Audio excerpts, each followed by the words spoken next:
What's up guys, it's that Pan again. I'm here again with another video, and today we're going to be looking at island maps or whatever. We're going to be just talking about island raid, and yeah, we're going to be giving our thoughts on how the matchups look. The thing is, I had looked at this, right? I had looked at the map and I was like, oh, this is going to be a pretty interesting island raid. I was going to just do a review on everything, but now we're going to talk about why I'm so freaking pissed off with the current island raid format, okay? And let's just talk a bit about it. So I don't know if anybody knows, and some people who might not have participated this island raid, or just some people who don't maybe thought it was a bug, which I thought it was a bug originally, because I don't go into the donations and click the freaking exclamation point. Also, I'm using an alt to kind of check this out because I don't want you guys seeing the markers, all right? But I don't usually check like that explanation point, but I clicked it, right, and it basically shows you what the alliance building limit kind of changes over the following days, right? So for day 1, for example, it's 50k, which is right now. Day 2 is going to be 600,000. Day 3 is going to be 800,000. Day 4 is 1.2 million, and day 5 is 1.8 million. I will say I talked with a friend and he actually made a really good point. I don't think that they're going to have a capped off, right? Like, you know how it went from it being like, let's say 10k material per tower or something, to jumping all the way up to 70k material when you went to place your 12th tower. I don't think it's going to do that either on day 2 or 3, one of the days, right? Because I think that it would just be kind of absurd if they kind of continue to do this upward, right, on an upward spiral, because it just doesn't make sense, right, if you have to eventually use like 1.2 million material just to build a singular tower. It just doesn't make sense. So I'm guessing that the cap is just to kind of slow the pace of island raid, and I just don't really like that. I don't think island raid was made to be slow paced. And someone made a good example, right? And they basically said it's kind of like having checkpoints, right? Like, they're literally giving you invisible checkpoints, and it's so annoying that this is the case. It's like, I already don't like the fact that I have a PvP event every week, but if you're gonna give me a PvP event every week, at least do it right. You know what I mean? And I'm not trying to be pissy here, but for example, I actually saw ROK do this thing, right? And they only had built this tower, they built some towers over here and stuff, and it looked like they set themselves up to play defensive, and now they were like, oh, well, Boon can't play up mid, and it's a little bit annoying, and I'm still fine to fight it out up mid, but it's just a little bit annoying, the fact that, like, they were kind of given this opportunity to kind of restructure their build to be able to potentially cut us off for this mid build, and it's like, what the heck? This is actually BS, right? Like, I just really do not like that feature. That was kind of annoying. And I guess if we wanted to be as strategic as possible, we could rebuild here and try to, like, I don't know. I don't know. I feel like, and I actually saw this with one bracket, and I think it was G2. But I feel like it depends where you're sitting on the map if you have an advantage, right? Like, you see SSI right here. SSI is able to directly connect to their village, mind you, right? And still have the advantage of kind of building forward.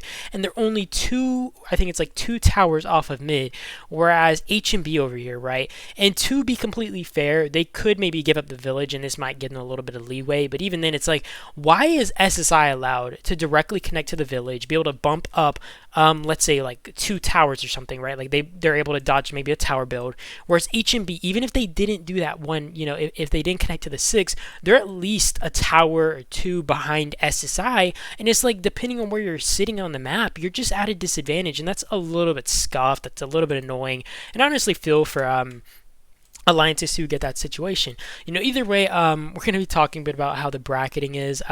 Boon versus ROK, this was an exciting matchup, I think.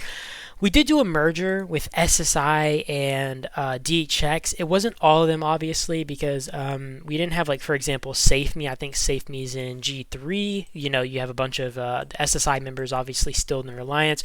But we did steal a lot of their players for this island. And to be fair, it is a bit closer this time compared to, I would say, like, the last island that we had fought against them. But ROK are still monsters, and I think that they're going to actually have pretty good odds at fighting us. I think it really comes down to whoever has field control at the end of the day. If you cannot control the field, you're going to be in a tough spot here. You know what I mean? And you got to think of it like this, right? Like, I'm in Boon right now, on one of my accounts, but I'm an average player, right? Like I might be able to help with field control and stuff for a little while. I might be able to do my part, but there's only so much I can do, and I feel like there may be players on both sides that are kind of like that, and it really comes down to depleting these players and then just being like, all right, what wills kind of remain and who's able to like work on the field. Because if you're fighting, for example, like Safe Me is a monster, right? But if you had to fight against Safe Me, right, and there's evil in this bracket, and the only reason I think Safe Me's alliance has a good chance at winning this is because he has other T6 players. But no matter how big Safe Me is, he's just one guy, right? Like he's just one player. If Safe Me didn't have these other really big players with him, right, evil might be able to completely suppress them and curb stomp them by just gangbanging Safe Me, right? Like no matter how many troops he has, he can't swarm towers into oblivion if he doesn't have anybody to like actually, you know, kind of hold the field for him if his marches just get swarmed from behind.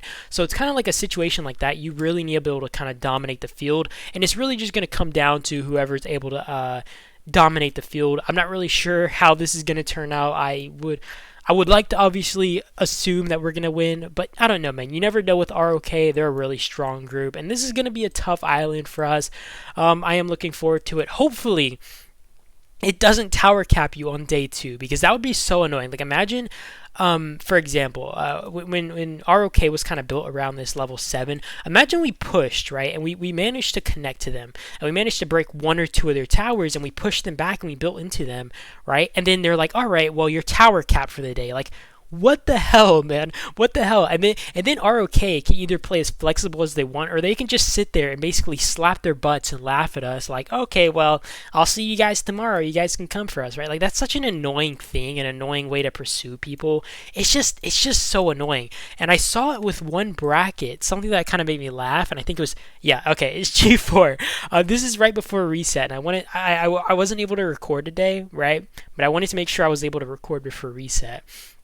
G2 6G or whatever, they built directly to their neighbor. But they couldn't connect. And look, guys, look. There's only 2 people on these towers just kind of chilling, just like enjoying the view. And then you have all these players just stacked up waiting for reset. Like, all right, we're going to burn you guys down. And these guys are like, all right, well, whatever. And I just imagine, like, as the defenders here, you just flash them with your butt, right? And you just start smacking your ass. Like, I know that's like a little inappropriate, but it's just funny to me. Like, to kind of see kind of the show of power, and then you have nobody over here knowing that these guys can't connect until reset. It's just such a stupid feature to me. I will say there were some fights, but it's like, why slow the pacing? Like, I don't even think this is profitable for IGG. Like, I can't imagine that they're earning more money by slowing the pace of battles. Like, I did see some fighting in G2. I didn't really see much fighting on this end. I did notice they pushed cores back. Unfortunately, I didn't catch a lot of this battling over here. I did watch a bit of G3.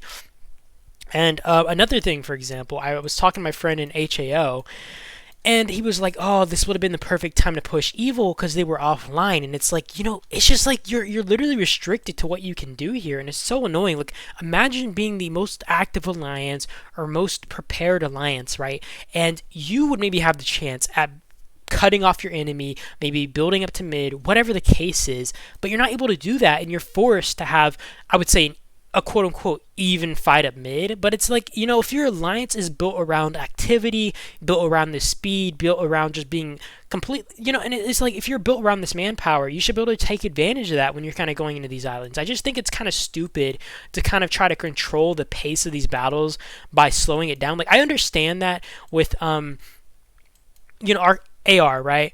But this is Island Raid, man. Like, why bring Island Raid back and be like, all right, guys, we're going to bring you guys Island Raid back, except it's on crutches. You know, we basically broke Island Raid's legs. We dragged it into the room so you guys could enjoy this, you know, and it's just a little bit annoying.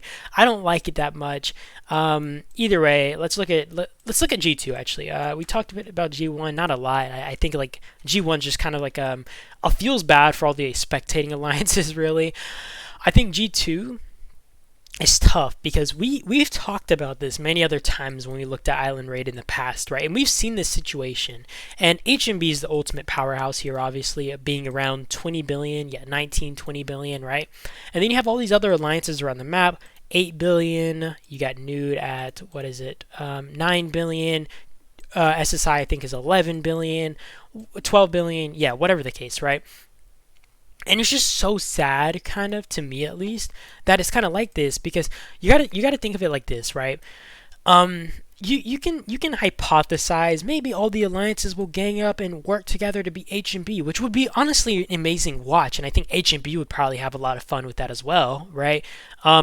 But the thing is, it's just not realistic, right? There's obviously going to be someone who wants to team up with the big dog, someone who wants to be on the the winner side, because I mean in this situation I just find it kind of hard to see H&B really losing this island, you know what I mean? And I just like, I just don't think it's very realistic unless it's like a 6v2 or even a 5v2 against these guys. And it's just like not the most fun island. Like, these are a lot of, like, this is actually way better matchmaking than in the past, because they would throw alliances that literally had zero chance in here, you know what I mean? And at least the alliances that I'm seeing right now actually have a chance at like fighting a group like H&B. But they used to throw all these like random alliances that had no chance on a tower fight, had no chance on the field, literally could do nothing. And I'm just glad to kind of see this at the very least a little bit more balanced, even if it's not balanced for these groups to kind of be thrown in a slaughterhouse like that. A G3 is a bit more interesting. You had Evil here, you had HAO, except HL does not have MK anymore, so I didn't know exactly how these guys would kind of fare here. I mean, I guess we'll kind of see after, around reset, how they'll kind of fare against Evil. And Evil has some pretty big players. I like Evil. They've always looked like a really good group. They got some pretty nice whales. But then again, I swear. I mean, this guy's jacked, right? But I swear they had a guy with full white parts, and I don't think he's here right now. So honestly, that might be the table turner for HAO. We'll kind of see how these guys fare out. I think Val was obviously in a really good spot, just kind of considering they have Save Me, not to, like, dude, if he just swarms towers throughout the island, that would be amazing. and it's like he has people who can back him up. Obviously, not all these players are mega whales, but it is like enough T6 players to kind of help him control the field while he can maybe do tower swarms or something. And overall, it's just kind of hard to deal with a player like Save Me without having somebody on a similar playing level. X-Score is holding really well. I've been enjoying watching this fight. I didn't really record anything. I've just been kind of giving it a look-see. I mean, you see a tower rally right here. It's kind of rough for them. Save Me was helping them on the field. Dude was absolutely getting, like, jumped, right? He was getting jumped by, like, 10 plus guys, and he just kept coming back for more. That's willpower for you guys, right? G4, what are we looking at? G4. G4, I don't know. I don't know about this bracket. I didn't look at it a lot. I feel like this one, UOD kind of has advantage coming in here. I don't know. I haven't seen a lot of fights here. I know DHX is kind of down a lot of power. Like they got 10 billion might, but like they're obviously lacking a good portion of their whales here. But I don't think they're gonna obviously get curb stomped. Like they still got enough power. And G4 is the bracket that I just looked at these guys. I feel so freaking bad seeing this. Like it's so funny though. Like it's honestly hilarious. And G5, we're gonna actually end off there because I know I talked a bit this video. G5, and I actually, I'll glance at some other brackets maybe. G5 I was looking at for a little bit. You have OU here, and I actually noticed that you have Captain Tony here and a good few like whales, right? You got AK. This guy's jacked. I don't really see them that often. You got Levi here. I mean, you got obviously some other like pretty big T6 players, but I wouldn't call them like obviously mega whales. You have Jack. I think some people probably recognize his name. My boy, Mabu. Uncle Tom. I've actually noticed this guy. He's not like a whale, or he is a whale, but he's not like a recognizable one. Also, I'm sorry for my dog, but he's not like super recognizable. But I've actually fought this guy, and he is a monster. Honestly, when he's on the field, like this dude's pretty strong. Then you have the Shy, and I guess you just have some other random whales. I'm super sorry, my dog is like going crazy. But I saw them fighting LAS, and by the way, they ended up like I think they lost the tower, but I wasn't watching when they did. LAS was dominating on the field. Like I think they have a pretty good, I would say good chance against LAS. The issue is like there's just a big difference in T6 power here. Not to mention just whales, right? Like Croc, for example, due to 6 million Might Heroes, absolute monster. And these other guys in his alliance are also no joke. I honestly think in this battle, LAS probably has the advantage whale-wise. And the thing is, I think, you know, Red's still going to give them kind of trouble. But I just think LAS is like way too strong, you know what I mean? Like these guys are just too overpowered, right? I mean, I guess we'll see in like 5 minutes for me because that's a reset for day 2. We'll see how these things kind of turn out, you know what I mean? If there are really good fights here, but I guess we'll just have to see, guys. You know, I don't know. You don't see a lot of good fights on day 1 apparently, which is just frustrating. You know, it's like why bring me back this watered down version of you know, Island Raid? Like nobody wants to see that. Nobody wants to see this freaking dirty version of Island Raid. Either way, I do appreciate you guys as always for watching. I hope you guys did enjoy. You guys give me your thoughts in the comment section. If you guys actually have a different opinion than me on the watchtower limit on day 1, right? Because I don't know, maybe you guys actually think that watchtower limit's a good thing or something. Yeah, you guys let me know though. I do appreciate you guys for watching as always. And yeah, you guys have a great day or night though, and I will see you guys in the next video. That is it. Peace out.